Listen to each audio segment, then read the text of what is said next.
Welcome. Today we have with us Miss Letitia Costa, who needs no embellishment, but rather her name itself speaks volumes. Raised across Southeast Asia and rooted in Mangalore, she brings a global insight and strong leadership to every role.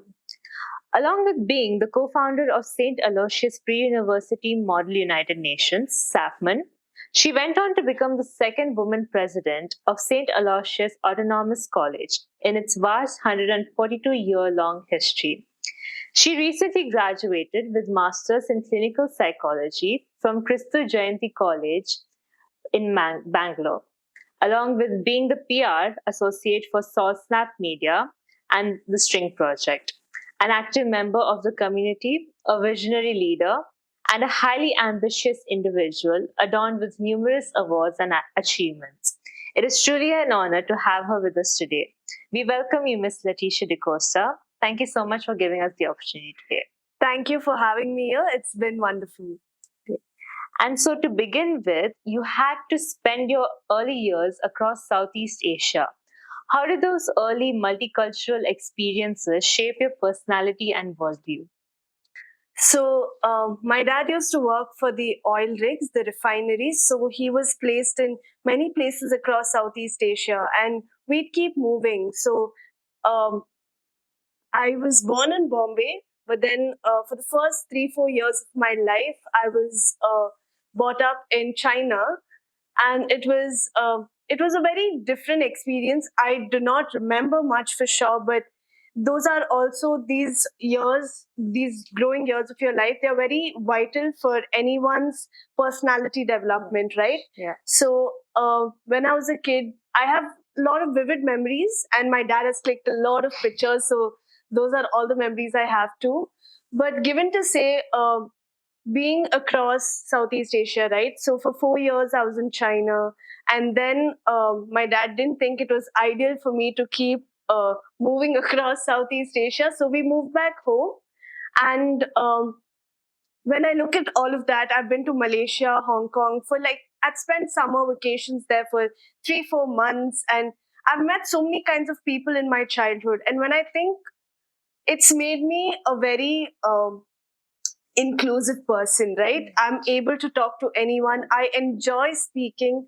I love talking to people. I'm a social butterfly, but I also love the art. I feel it's such an art to be able to talk to people too. And everyone inspires me. Anyone who I meet, even if it's for a brief interaction of say 10 minutes.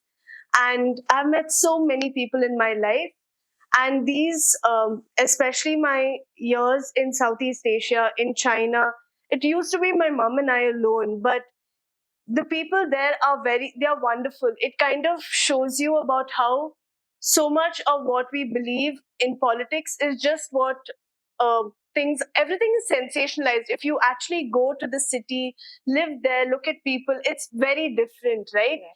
These people are genuine, honest, and then you also suddenly sit back and think like, oh, like what is going on, right? So these people growing up in Southeast Asia has made me a very, I would say, an inclusive person. Also made me very open minded. Also, that city was always filled with love, and I had the best of neighbors. I remember so much as a child, and it used to be my mom and I alone in a whole new country. It was fun, and I'm sure it has great effects on my personality, but I don't know how much of it that I'll be able to share with y'all, or I know that what effect it's had on my personality. Well, that's a great answer. And so, in all your years of experience in leadership role, um, how has your relationship with such roles evolved over time?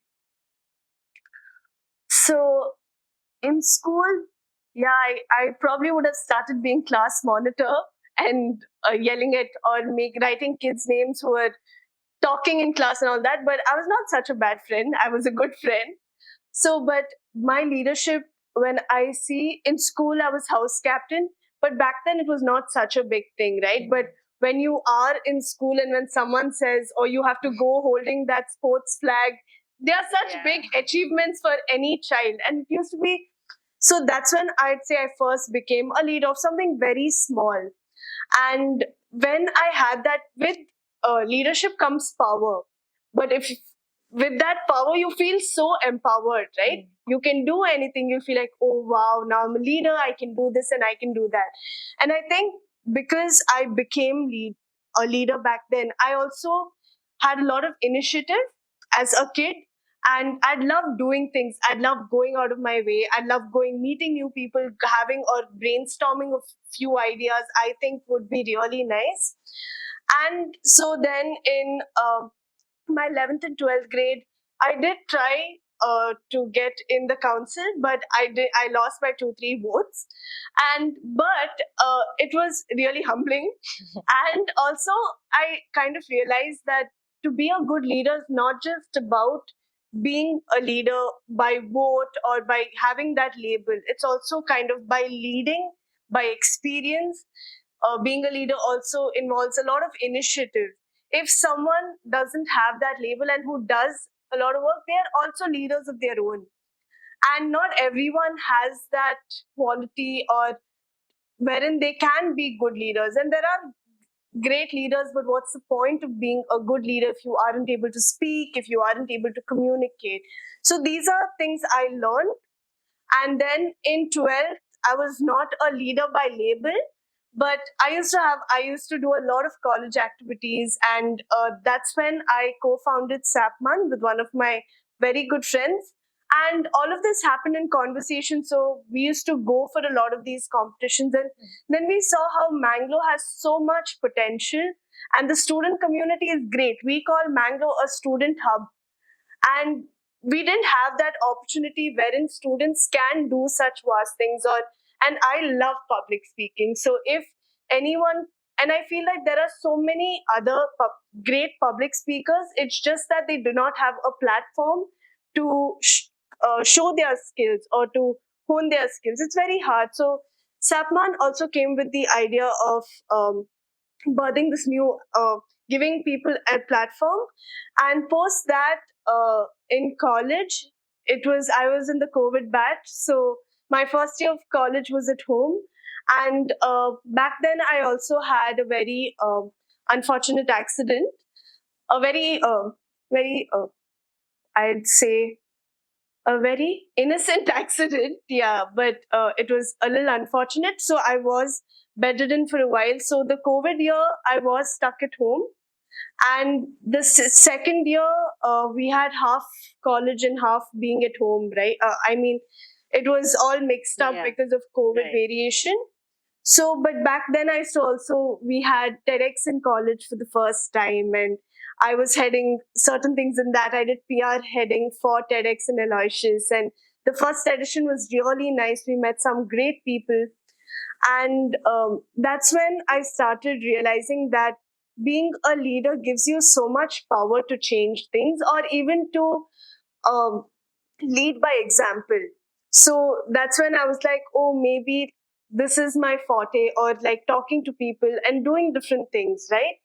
So then in my third year, I became president. And yes, I am the second woman president of Aloysius in its 142 years of history. And I think that was it for me. And that changed so much of my life, because for someone who was, like I said, I had an accident and I was in coma back then. For someone to start my first year of college bedridden at home, and to being president in my third year, it really changed everything. And it gave me, so initially, yes, I was happy. I became president. And but I feel like this is something I really feel that a lot of more women should be leading, and it could really change a lot of things for society. Yes. But so as being president, I was given, and Aloysius has been very good with me and good to me, and they have been such an integral part of my growth. So, like I said, initiative is key for everything. I had a lot of initiative in me, and I can vouch that for myself. And I worked really hard in my third year. We had so many activities. This was also the year 1 year prior to Aloysius becoming university. So we had NAC coming in. We had so many conferences that year. We And being president of a degree college also kind of teaches you a lot in terms of how the management is doing. So, being student president, everyone thinks that, oh, the student should be fighting for the student community. But what we fail to realize is we don't know how the management works, or we don't know their concerns or their fears. And I think this is when it came to light that there are much bigger problems, or there are things that we as the youth cannot see. And we may be blind to such things and we may not understand. And that's when I started. Being with the management as well, and wherein and that's when you kind of I learned to also make these decisions or hard and when you meet so many people, you have to listen to students, you have to listen to management, you have both sides giving you different kinds of answers, and they'd want different things. So all of this, I think my president year, more than my degree, gave me the most education I've ever had in life, because it taught me how to deal with people, and I believe that people management is so important. It taught me how to be diplomatic, because I had to be diplomatic with the management. I can't Yes. say whatever, but I also had to listen to the students' needs, or if the students had any concerns, also to share them. It taught me how to be very humble. I think even for to say a lot of it, like to deal with that kind of, okay, I have a label now, oh, I'm president, it's very hard, it's very exciting, and but it's also you need, there's a lot of pressure. So it taught me how to be humble, it taught me how to multitask. I used to multitask a lot and I love doing it. And I think all in all, it taught me how to be a good person in the society, right? I mean, my college gave me that freedom to do things. We used to do so much chatty. We used to. It was a wonderful year, and I think being a leader there also. I think my president year in Aloysius was it for me, and then I moved to Bangalore for my masters, and things in Bangalore and Mangalore are very different. And because obviously in Bangalore there are so many people, there are so many different kinds of people you're meeting. You're not just me. And Bangalore's a little more sheltered in that sense. Bangalore, you're all on your own. It's very different. So I think Aloysius would be more of professional growth for me, wherein Bangalore would be more of personal growth, because I was living alone for the first time, a new area, a whole new place. So and in Bangalore, in Christu Jayanti University today, I was general secretary, and that taught me about leadership in very different ways. It taught me how to. It taught me many things, and I don't think I can ever convey these experiences in words. It's been wonderful, but I think, but these are all people might think these are small roles, or why should students be a leader, or how will it affect their life? I personally think if you are a leader and if you have that initiative in you, you can really change things. And I believe in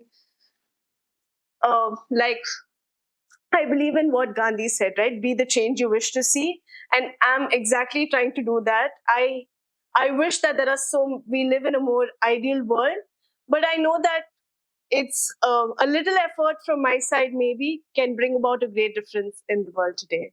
That's a really great answer. And so, like you said, you co-founded Sapin as well. And with Sapin being so prominent these years, walk me through how the idea of Sapin was conceived and what were some of the challenges that you faced during the very first edition. So Sapin's first edition would have been in 2019, and back then I was also 7. I'm not that old, but I was also 17. And so this was just, we used to go to a lot of these competitions before, me and my friends and I would travel, we would see, and we realized what an experience it was, and how it enabled us to be better communicators, better speakers. And I for one personally believe that people should be good in speaking, and because if even if you are highly talented, sometimes you are not noticed because you aren't able to speak that well, or you aren't able to convey your message to people. And I believe that everyone has a story and everyone is smart, but they just may not be able to talk to the other. So when me and my friends were discussing, and we were like, why not get it to our college, right? And this was happening in probably the canteen. We all decided maybe we should go. So me and my friend and I, we went to the principal's office, and we gave him our idea. And there is zero budget for all this. All right. So normally any college, their financial budgets they make at the beginning of the academic year, and we were already in the middle, and we were like, yeah, we want to start something new, but then we realized we do not have so much money to start something new. So, but my friends and I and my whole batch, that 29, my whole batch, we were very well connected. And I don't know what got into us. I think all of us was so excited to start something of our own. And that's when I want to get back to saying initiative in being a leader. If you have that initiative, you can change so many things. And when all of us have that initiative, it's so nice because all of us were so talented in different aspects. So we started. The management was okay with, they were very happy with the idea, but we had to just kind of figure how to go about it with the finances or with inviting. And all of this was a first time experience for all of us because we were quite young then. And so when we started, we used to wait after college and be there till like 6:37. Our college became our new home, and we'd every day we'd sit, we'd brainstorm, we'd discuss. And I think challenges would also be, getting everybody on the same page. um, but like I said, it was really nice to get everyone on the same page. And challenges were also being finances. We had to really go, and we had to go ask for sponsors, do this, do that. And today when I see Sapman, I'm so proud of what it is. And I'm one kid who will still go back to Aloysius with all my heart and gratitude, because I love that college. I love what it's done for me, and I love what it does. That initiative, when I say my initiative would have held no value if I didn't have platform to portray or to convey what I have in my, and Aloysius was that for me. So in terms of Sapman challenges, back to your question, I think we would take it one day at a time, because we were also young. I was leading people who were young, and I don't think I had more wisdom back then than my peers. So it was nice, but I think Sapman's main challenge was to bring people together, or to have everyone on the same boat, and to question like and get everything done. My friends are very talented, right? But to get things done, or to you need to really push them, ask them. And I think that's when I started realizing that, you know, like you take any challenge that comes in any time, you take it one day at a time.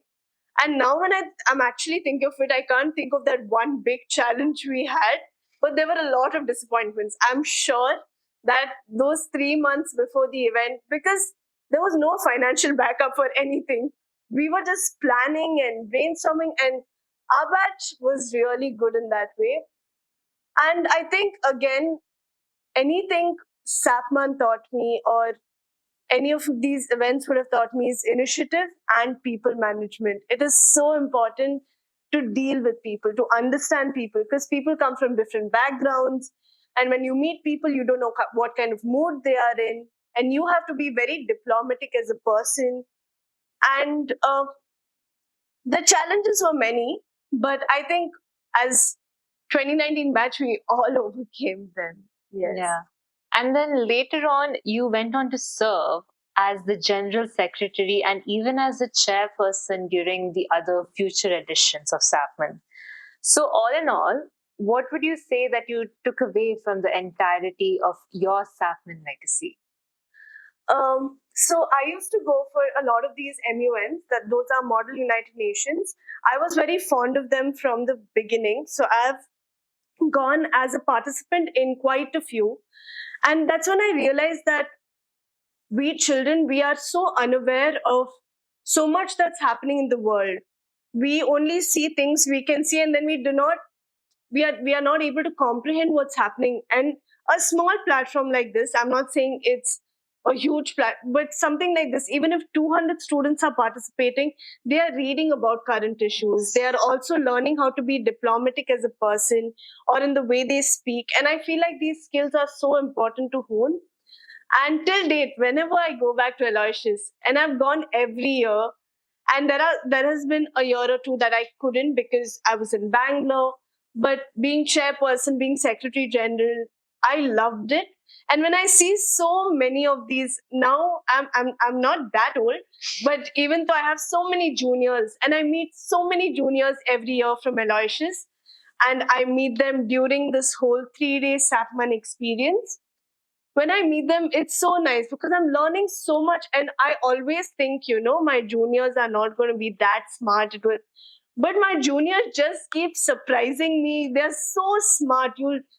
And the legacy that my friends and I have created, I believe that it's so much joy. And I feel so proud, not because of what I've started, but rather because of what the editions have come after, the kind of students that have been inspired, the kind of students that are also talking about things that should be spoken about.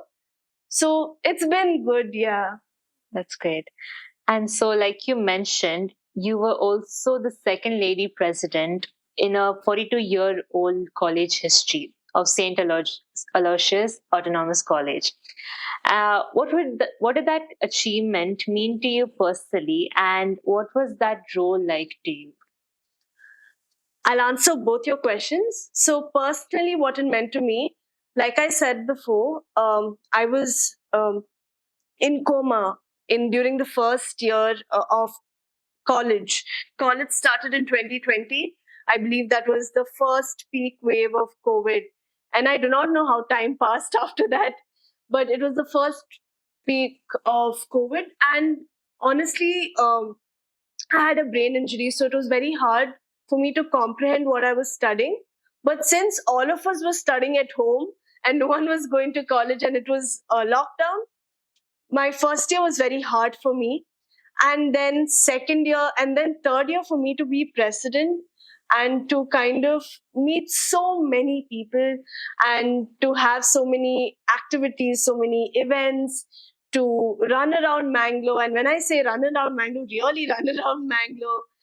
And personally, it's been an achievement that I hold very close to my heart, because I've seen how I have grown in those 3 years, how I've grown as a person, how I've grown back to doing things I couldn't do, and also meeting different people, and learning from these different interactions of people. And I think personally, I consider it one of my biggest achievements, not only because of the label that came along with it, but also because of the amounts of people I've met and the amounts of learning that I've had. I've learned so much in that 1 year. And that year personally means a lot to me.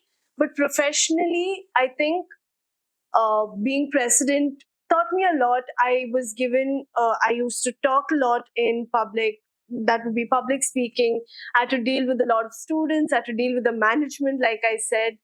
And that kind of taught me how to be a diplomatic person and a good leader. Yeah.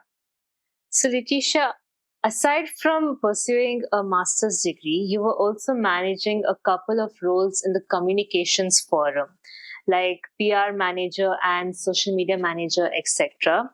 What drew you to this field, and moving forward with your career, do you plan to keep working across this field?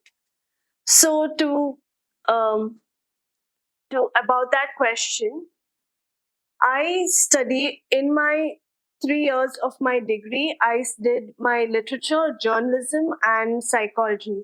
So throughout my course in journalism, we had papers on media law, introduction to communication in media, and then we had a paper on public relations.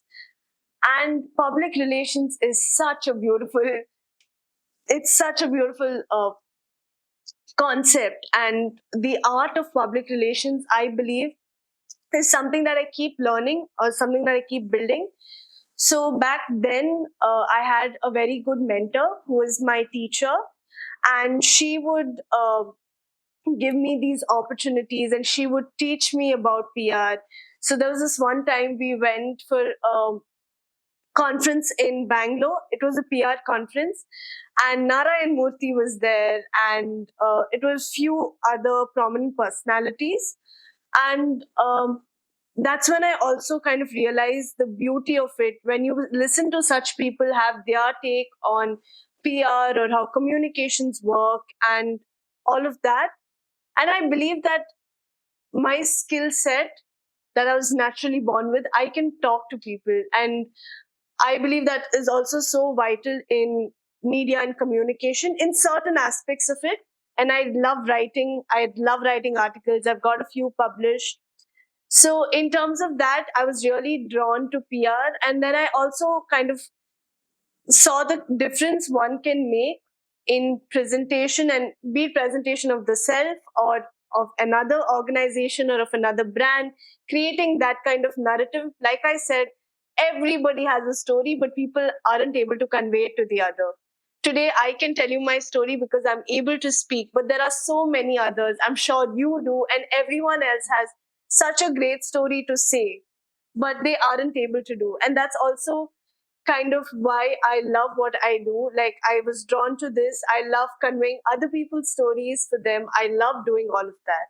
Yes. Those are all very wonderful answers.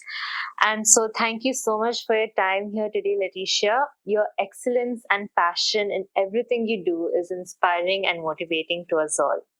I had one last question for you, and that is in knowing what are your aspirations moving forward, whether that is in your career, personal growth, or even community work. And is there any message in particular that you would like to share with our audience today? I'm a psychologist now. I've completed my master's, and I'm also studying. I'm also doing a lot of PR work. My aspirations for myself. So I try to keep my goals for myself every year because I don't know if my plans will change in 5 years. That's a problem of being one ambitious person. I have I have a lot of ambitions, but I don't know which one's my niche.